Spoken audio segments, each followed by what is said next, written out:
Hey guys, DarkHumility here.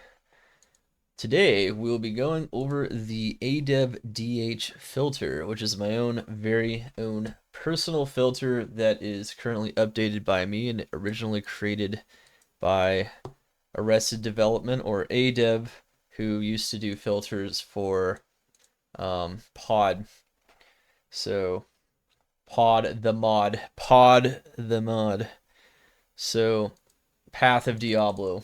He used to do those, and then his loot filter was kind of ported into Project Diablo 2, and he was exclusively working on it until around like season 5, and then I took over and started updating it for every season since, and then cleaning up and updating a whole bunch of things along the way, just making it better for all kinds of players.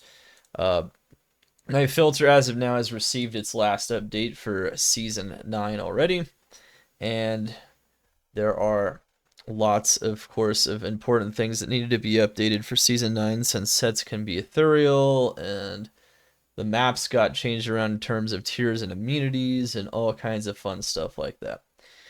So let's go over what is good about this filter in case you're interested in trying it. It is in the launcher, by the way. You do not need to um, pull up the file. You can, of course, pull up the file and you can modify it however you want using exclamation filter in my channel, DarkHumility's channel. And you can, of course, modify it and then upload it to your local filter folder. And you can select that from the launcher. I did make a video for how to do that in case you want to upload a local filter and you want to make sure that it is working. Of course, remember that in the settings, of course, you need to make sure whenever you have any filter that you select even directly from the launcher, which mine's the dark filter under ADevDH, make sure you have it enabled, and then you can even enable other types of notifications as well, whether or not you're actually close to the item, so it'll keep notifying you every time you get close. Instead of just when it drops. I have that disabled though because I just prefer to have it when it drops, because I don't like tons of notifications and constant notification streams of all kinds of items that maybe don't necessarily need to be notified because they're not that big of a deal, and it's just up to you whether or not to check for them. So anyway, let's go over, of course, a bunch of the pros of this filter, the ADevDH filter, and we'll also go over some cons, and you guys can see if maybe it is meant for you. I've never been insanely interested necessarily in like making this filter insanely popular. I've just always preferred this filter. I originally worked with ADev to create this filter in a way that it would actually be something I'd want to use. I actually come from like the original like LOD gameplay, so like I was a little bit resistant to loop filters at first and wanted to make sure that it really fit a lot of things that I am looking for. And I found that a lot of other filters just really weren't for me, for a bunch of reasons that maybe have to do with why we created this filter and the pros of this filter particularly. And you can see if maybe you'd prefer it as well. Of course, there's plenty of other choices that are far more popular. I don't mind my filter remaining underground whatsoever, so it's all good. Just use it if you want, and it's there, and I'm making this video so at least you understand what you will be getting out of it. Of course, you can always modify it to make it more strict and whatnot if you want, but here it is. Alright, anyway, so I'd say the main pro is that it works for all stages of the game and for all builds. So in other words, all manners of socket bases that could possibly be used to make any kind of runeward that could potentially be useful while you're leveling or while you're reaching endgame, and pretty much all manners of crafting bases. Of course, there's a lot of items that will stop showing at different breakpoints, such as level 61, 81, or 91. Once you get to a point where there's literally no reason at that point why you'd ever want to be picking up those items anymore for trading or otherwise, or they just can't help you anymore while you're leveling up. So at that point, they just become hidden. But trust me, like when an item becomes hidden, it's really useless at that point. It's very generous in terms of how long it shows things, in terms of leveling up, so that you can't possibly miss something when you're still trying to upgrade your gear. So it's very, very generous in that regard, and it's very good at all points, and you don't have to worry about it like missing items. Like for instance, even white crystal swords and normal cows, those will show for quite a while. I think till like level 41 even, so that's like another breakpoint. There's a bunch of like level cutoffs at certain points where certain things will stop showing. But heck, even things like cracked circlets for imbuing will be showing for a while as well. So you'll always make sure that something that could be useful will be showing throughout the game, which is really good. It's definitely peace of mind when you have a filter, because a lot of filters will just randomly hide things that could be helping you on your leveling journey. So, good stuff. All right. The next thing, which I think is what makes my filter the most unique, the one that I update and use, of course, the ADevDH filter. What makes it unique is the tiering of uniques and sets and just items in general. This is, I'd say, very different from like any other filter. I continually update it every season so that the tiers are reflective of their current trade value. I don't just update it before the season, but we also update it. I also update it usually like a week or two after, if it's determined that the value of certain items is actually maybe higher or lower than was originally predicted.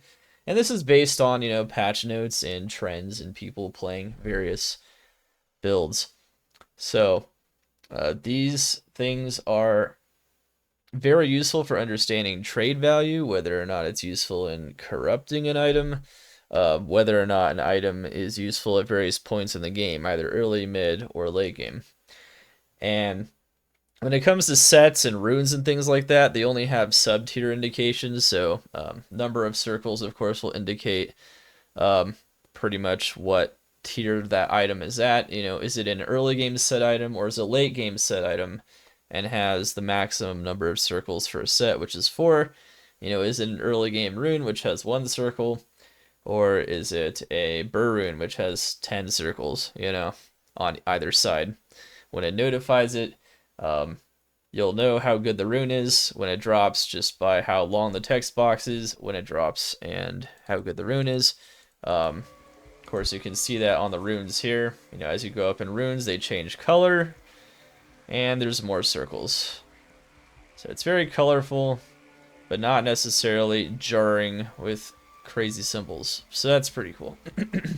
And of course, if I upgraded these Sur runes, the Burr rune is even more fantastic. And so is the Zod. It is based on the average season value of the runes in that case. And for sets, it would be based on at what stage of the game would the set be useful, or how useful it would be to corrupt the set. And so those things are both taken into account when trying to rate the sets. And to rate the runes, it just has to do with rune value in general. So you'll see, for instance, that Ohm has less value than Sur, so this has less circles. And in general, you get an idea, even as a newer player, of relatively how valuable they are relative to other runes. But of course, if you want to know true rune value, I have rune values in my chat as well every season. And I go over the most standard rune values in my trading video that I made. So I made another video about that. So the absolute values relative to one another. These are kind of general value increases, but it does give you an idea, at least the filter itself. Now, for uniques, unlike all these other items that have different circles depending on how valuable they are, including vials, those have a crazy amount too, which is pretty cool. Even maps have number of circles, which actually indicate the tier of the map, so whether or not it's 1, 2, or 3. Which you can actually see here. See, these are tier 3 maps, these are tier 2. You'll see how there's 3 circles on either side. There's red, 1 circle on either side for green, and then for orange, you got 2 circles on either side. So when it drops as well, of course, that is, of course, when it drops for the first time, You'll also see on the ground that this is a tier 2 map, just by the number of circles, which is very useful. And so you know what you're getting into. Of course, it will also say tier 3 on it, of course. But even when it's on the ground or notified by the filter itself, which you will get a notification, of course, for an item as useful as a map, universally speaking. Of course, that's that. So you get all those too, so you even got like maps being tiered and whatnot, but uniques are actually very intricate. So the unique process for unique items, I made sure that basically there's 3 different main tiers and then there's sub tiers. So uniques, there's a lot of uniques in the game, and whether or not they're valuable or useful to corrupt or at what stage in the game they might be useful, a lot of players might not be aware of this.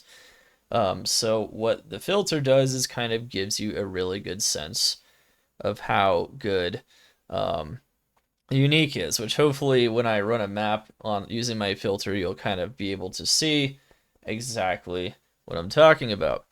Hopefully we'll get some uniques in that map and you'll get to see some of the tiering that is on there. But basically brown lettering, so the brown text would be a unique that is a tier 1 unique. A red text one will be a tier 2 unique, and a purple one is a tier 3 unique. Of course, this has changed throughout the seasons based on how good an item is in general. But basically, a brown item is an item that is good early game and is something that is probably not worth corrupting in the end game, no matter what. But is very useful in the early game and can be worth corrupting when you're just trying to get built up early on.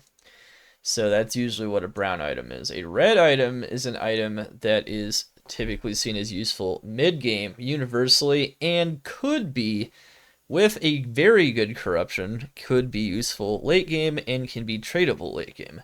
But it has the potential. It's not guaranteed.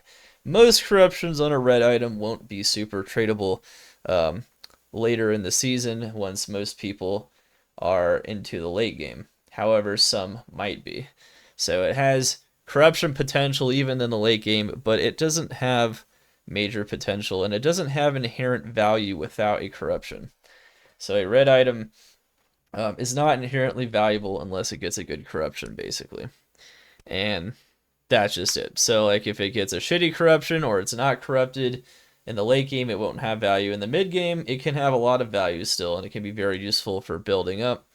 And it can have inherent value early on in the first week of the season, maybe. But beyond that, you're going to need a good corruption. A purple item is an item that has inherent value, and it has the most number of sub-tiers as well. Brown and red only go from 1 to 3 circles next to the name of the item. Obviously, 3 being a higher sub-tier than a red one that has 1. So a red item with 3 would be better than a red item with 1. And a red item with 3 is close to purple, which means like there's a lot of good corruptions that can maybe make it tradable or valuable. But whereas one with 1, you might need like an insane corruption, or it's mostly just good in the mid game and doesn't really have that much use in the late game. So just sub-tiers do matter a bit, but not as much as the main tiers. Purple, though, you can have anywhere from like 1 to I think 7 circles, and once you get to 5 circles, the circles turn yellow instead of red. So you have red circles, I believe. No, wait. You have, yeah.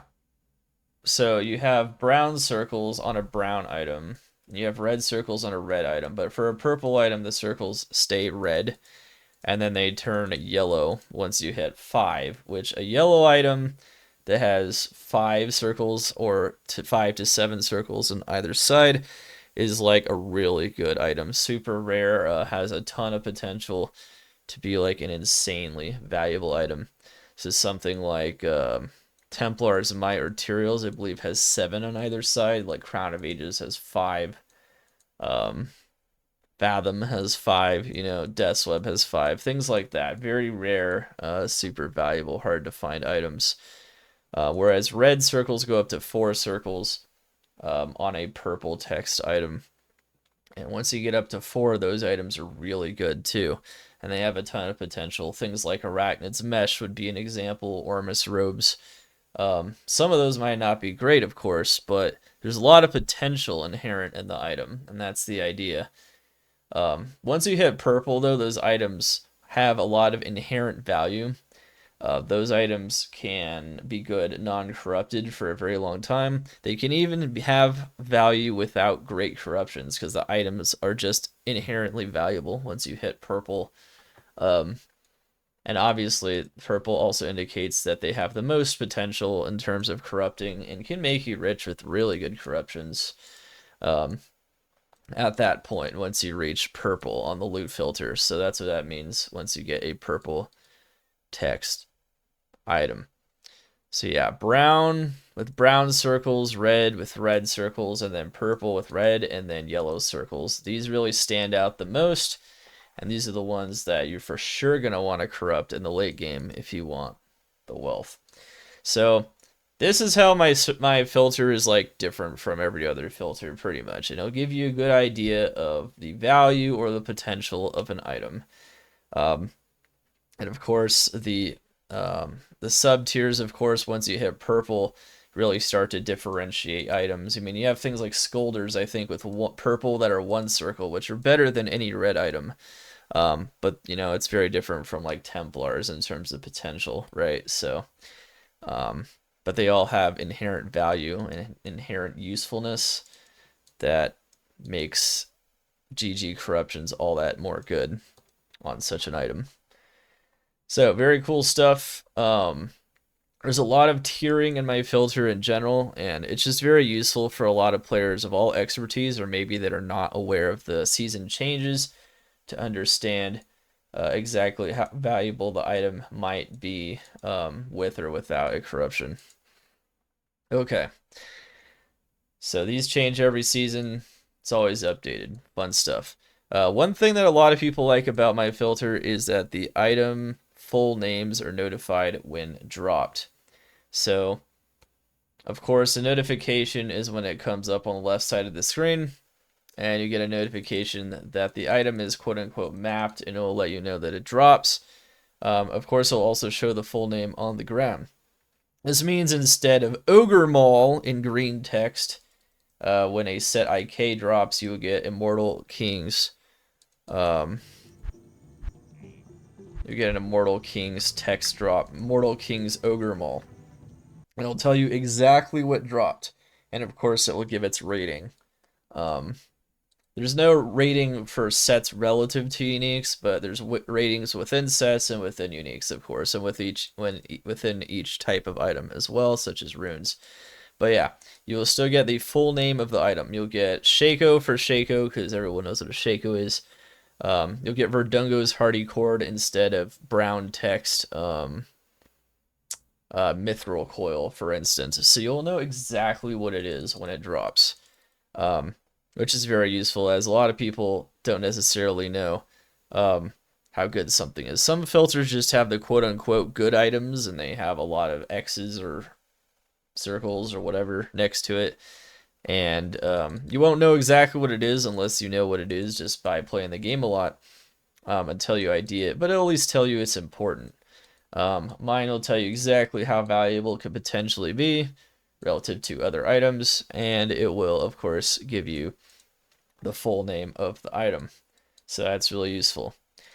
There is a lot of useful info on my filter, such as the crafting potential of an item, which you can see like on blue items. So it'll show you what rune, for instance, you'll need to craft whatever type of craft it is. It gives a lot of upgrade recipes as well. There's also, of course, immunities showing on maps as well, and even danger. So that's especially useful for hardcore. If you're going to 99 on softcore, tell you what monsters really to look out for, or what monsters might be problematic on the map, which could be particularly problematic for maybe your build, depending on how you built your characters. So it'll tell you what the immunities are: light, poison, and physical in the case of Tombs Old and Cool, and boss quill rats. This is, of course, also updated every season. Even had to update one of the monsters on Lost Temple because they got rid of gloams. So, yeah, pretty cool stuff there. So there's a lot of other useful info. On jewels, for instance, you'll see whether or not a jewel is good. So you'll say like ED strength here, so ED negative requirements. Once the jewel reaches certain thresholds, you'll see when they're met.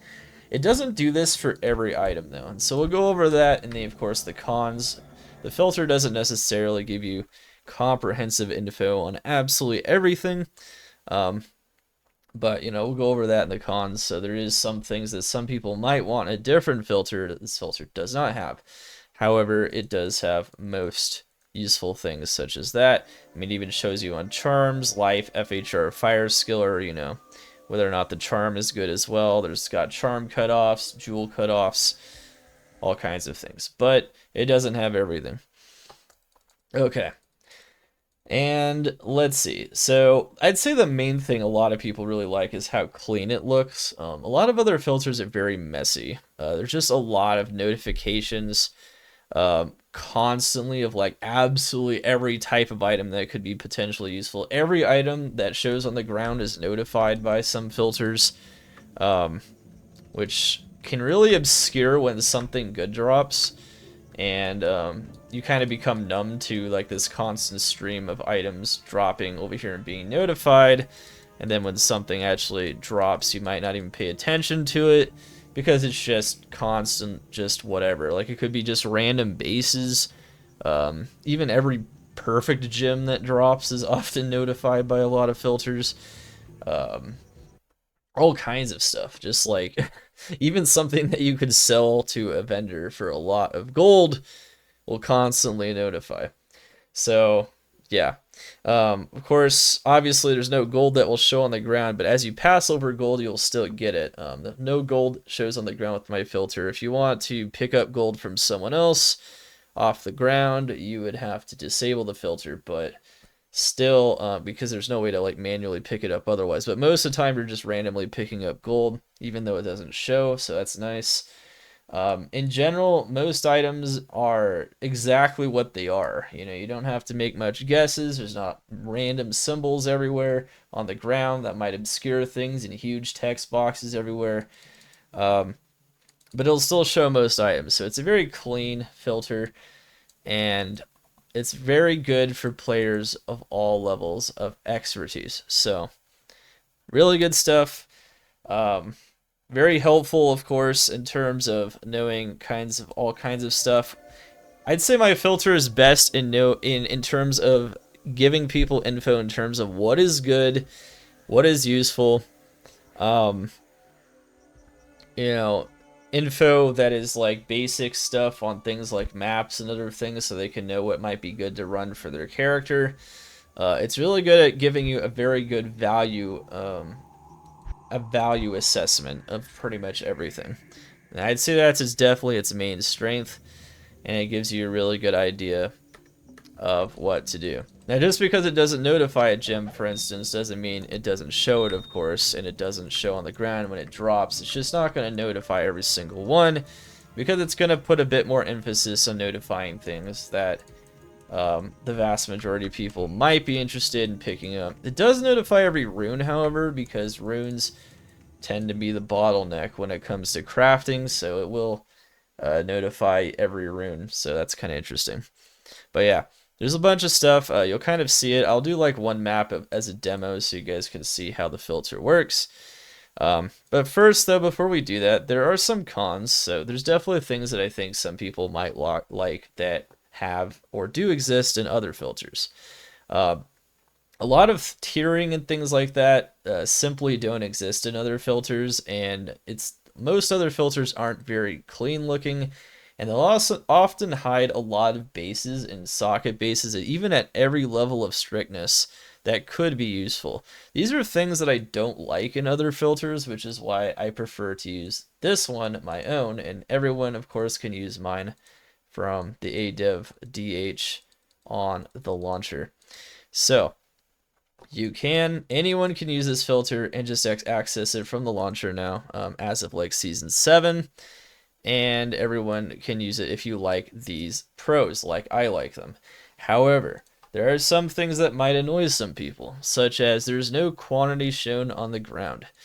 So, for instance, if you drop 3 Ist runes, it will only show Ist rune on the ground.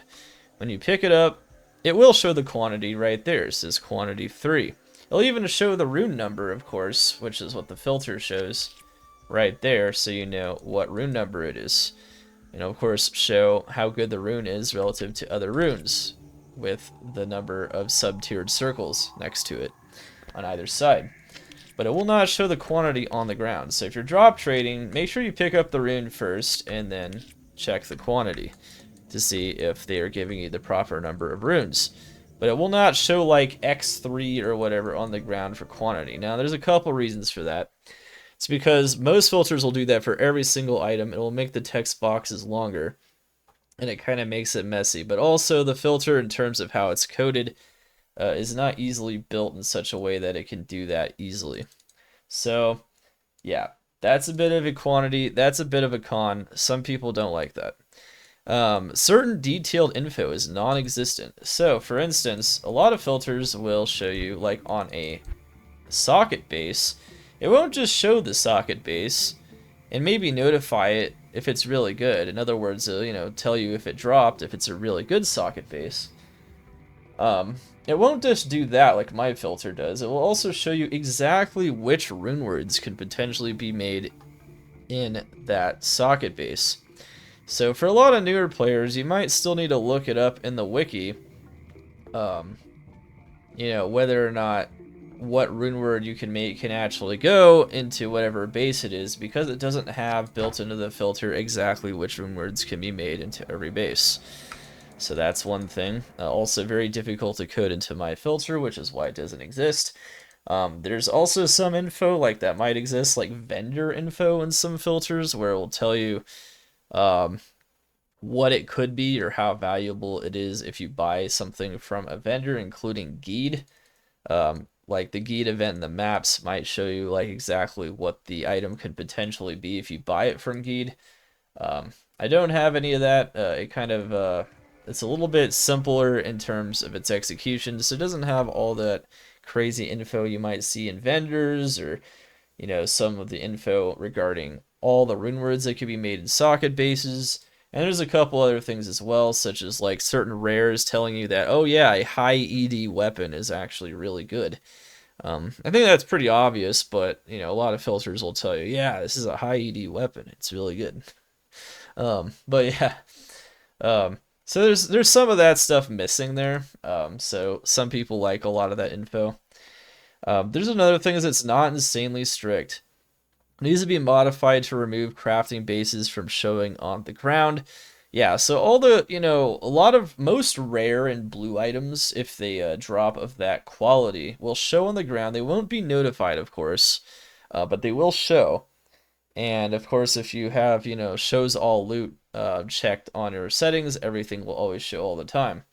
If you don't want these to be shown, these random rare and blue items that could be used for crafting or that can be sold for gold, in case maybe you don't have enough gold for Guide or something. But yeah, if you don't want those shown, you will have to modify the filter and put it into your local folder. So yeah, fun stuff. Those are the main cons, I would say. Not a lot of cons, but definitely some things that I think some people might find maybe not preferable about my filter. However, all the other really cool aspects of it, though, are reasons why people have asked me all the time what filter I am using. And a lot of people seem to really like using it, so this is why I made this video. I would not have made this video if it did not appear like there's a decent amount of interest. Honestly, for the longest time, my filter's been pretty underground because I personally disliked using it, but over time, other people have come to like using it as well. But yeah, as you can see though, on the ground, this is a thawing potion, so we really try to truncate things, make things as abbreviated as possible, including like this, for instance. You'll see instead of perfect emerald, it just has a cross or an asterisk next to it when it's perfect, and it doesn't have one when it's not perfect and it's flawless. Of course, nothing below a flawless gem will show on a 91 plus character. I think that's even the case on a 41 plus or even maybe a 31 plus character, if I remember right. Because at that point, lower level gems, you don't need them to upgrade anything like an LODs. They're not that important in PD2. So right there you can see Tancred's military pick. Viper Fork, you know, this is a red tier unique with 1 circle. And it has some potential if you want to use it, but it's not a very common use item, so it's not going to be insanely high rated. A lot of tier 1 sets dropping right now. You can see, of course, it will notify every charm. And it will show all super potions and all full juice, so that's good. A lot of builds might prefer a potion ticking up rather than just using full juice, as full juice are more rare. It'll notify, of course, rare amulets. Those are kind of nice, right? But it will still show, like, blue arrows, for instance. It'll show a lot of other socket bases that people might still find useful at this point in the game. This is a level 95 character, though. This filter is as strict as it can possibly get at this point. Notify a rune. It's a tier 1 rune. A soul rune.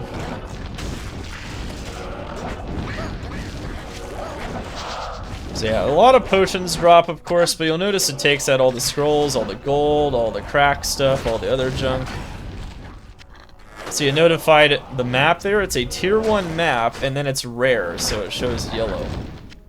Sigil for Uber Ancients. Those will always notify with 1 circle.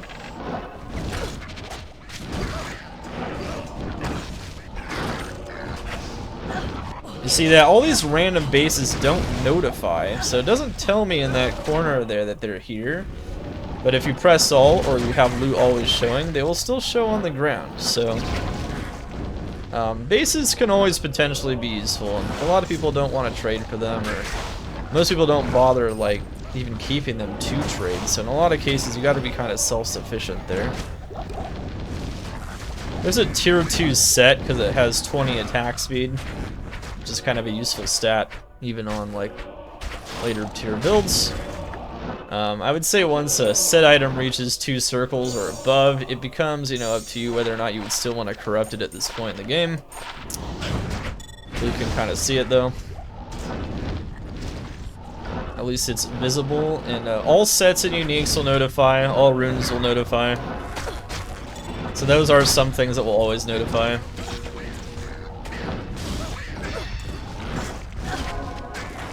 There's a full rune, there's an ith rune.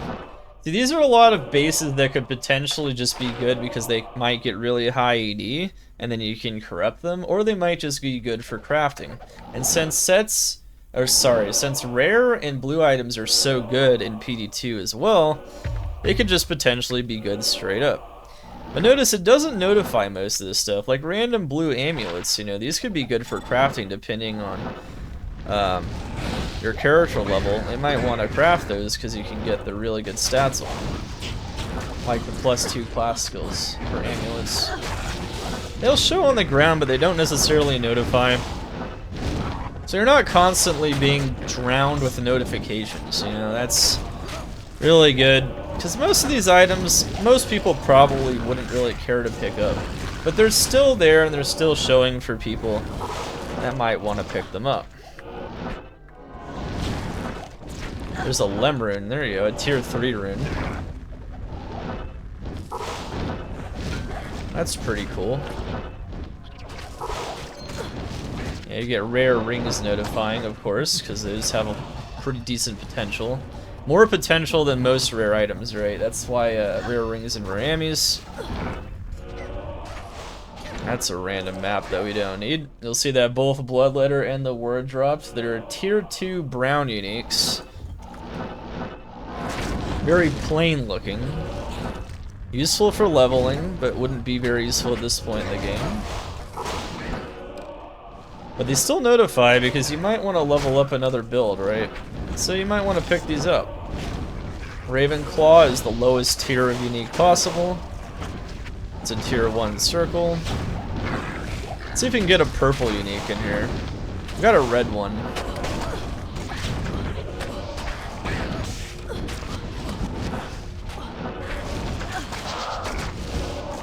I don't know. We'll have to find out. But look how many items do still show on the ground because they could potentially be something someone might want to pick up. People might still be looking for that 3 skill 20 IS arrows, for instance, on their characters, so those blue arrows still show, even at this point. But you can always make it more strict, of course, if you just do your own modifications to it. You could just have them not show.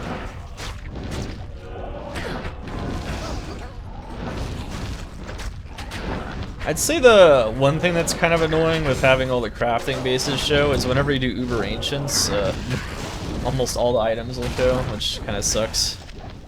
Kind of have to sift through it a bit. Uber Ancients, I'd say, is the only time when it's really difficult to find the items you're actually looking for. No matter the density, almost the vast majority of the other times, you're never going to have a hard time picking up the item. There's a tier 3 map.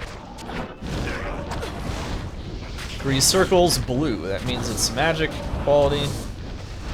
It's blue. I believe there's 2 bosses on this map. Yep, there are.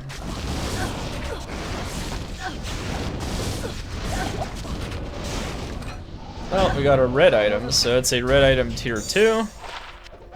But no purple items, no like inherently good items, right? Goblin Toe could be pretty good though, so it's got a... With the right corruption, people definitely would pay some currency for that. Maybe like physical damage reduction or something. Got a small charm. I have a decent amount of magic find on this character, as you can see. That's why we're getting a lot of uniques in general. So the maps obviously add to that magic find and make it even better. Yeah, this is just an introduction to the filter. Of course, not everything's going to drop that can, you know. It's really cool when high runes drop, obviously, and vials drop and things like that. Jewels look a little distinct from most other items. You'll see that there's some arrows there. But it also doesn't go too crazy, right? So you can kind of distinguish jewels a bit from, like, charms and things of that nature. Jewels do have a lot of potential in this mod, though. Obviously, unique ammies and rings will always be notified at 4 circles because they have the potential to be an item that's very hidden. Oh, there's a mirror walk, so this is highest tiered item we've seen yet. This is as close as it gets to purple without being purple there. It's definitely not an item that's going to inherently trade for a lot, unless it's like within the first week or so, because it's a mid-game item. But you can see, of course, that, you know, all the gems and whatnot, they'll also show. You get a lot of amulets. It'll show pretty much most things most of the time. It'll show the gems, but it won't notify them. Because not everyone wants to sit there and pick up every gem. See, this is a flawless emerald. Perfect ones will, of course, show at the asterisk, so they're very truncated. It's a very clean filter, as you can see. You know, your tier 1 uniques. Very cool stuff. I guess if you count the sub-tiers, technically this is a tier 6 unique. And a purple tier 1 would be like a tier 7. But that's kind of how that works. So hopefully people understand. But yeah, Marowak could be good. And it's a very good item. It's like on the edge of like inherently like a really good item, but it depends on how it rolls, and of course it depends on the corruption, so. But in some cases, even if the item could roll bad, it still has a lot of inherent value if it rolls good, so. That's how it goes, and that's how she goes. But yeah, hopefully you guys learned a lot about the ADevDH filter, and a lot of people asked me about it. Once again, it is accessible in the launcher. and have a good time smashing a Season 9 and beyond. And of course, the filter will always be updated and be an awesome, awesome, awesome thing to have to help you on your journey towards riches and power as you progress throughout the season. Softcore or hardcore. Let's get it. DH over and out. See you guys next time.